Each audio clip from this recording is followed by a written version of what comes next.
আসসালামু আলাইকুম। একদম প্যাকেট হয়ে গেলাম।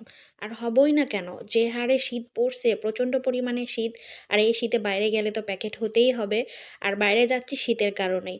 আগের বছর আমার ছেলের কয়েকটা ট্রাউজার ছিল বাসায়। ভাবলাম যে এই বছর আর কিনতে হবে না। কিন্তু যে হারে শীত পড়ছে তার তো ওইটা ট্রাউজার দিয়ে হচ্ছে না। মানে ছোট মানুষ তো, এইজন্য একটু বেশিই লাগে। তো তার জন্য ট্রাউজার কেনার জন্য একটু বের হয়ে পড়লাম।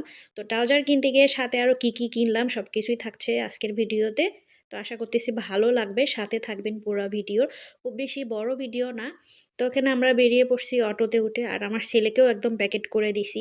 অনেক বাতাস, ঠান্ডা কয়দিন থেকে তো রোদই উঠতেছে না। তো এভাবে বের না হইলে আসলে টেকাও অসম্ভব। এভাবে বেরোনোর পরেও যে পরিমাণ ঠান্ডা লাগতেছিল। যাই হোক এখানে আমরা কিছু জিনিস কিনে নিচ্ছিলাম। কিছু জিনিস বলতে অনেকগুলো চা। আর অনেকগুলো চা কেনার একটাই কারণ যে সাথে কাপ ফ্রি। আর আমরা বাঙালিরা তো ফ্রি পাইলে একদম কি আর বলবো? যাই হোক বললাম না, আপনারা বুঝে নেন।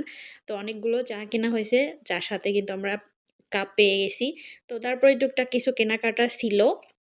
আর কেমন শীত আপনারা একটু বলেন তো? আমার তো এত পরিমাণে শীত লাগতেছে, এর আগের বছর এতটা শীত আমার মনে হয়নি। এবছর মনে হচ্ছে শীতটা একটু বেশি, যার কারণে এতটা প্যাকেট হয়ে গেছে। আর দেখেন আমার অবস্থা, আমার তো নিজেই নিজেকে দেখে হাসি পাচ্ছিল। তারপর দেখলাম গুঁড়া সাবানের সাথে এই তো গ্রিপগুলো ছিল। একটা বড় বালতির দরকার ছিল, তাই এইটাও নিয়ে নিলাম।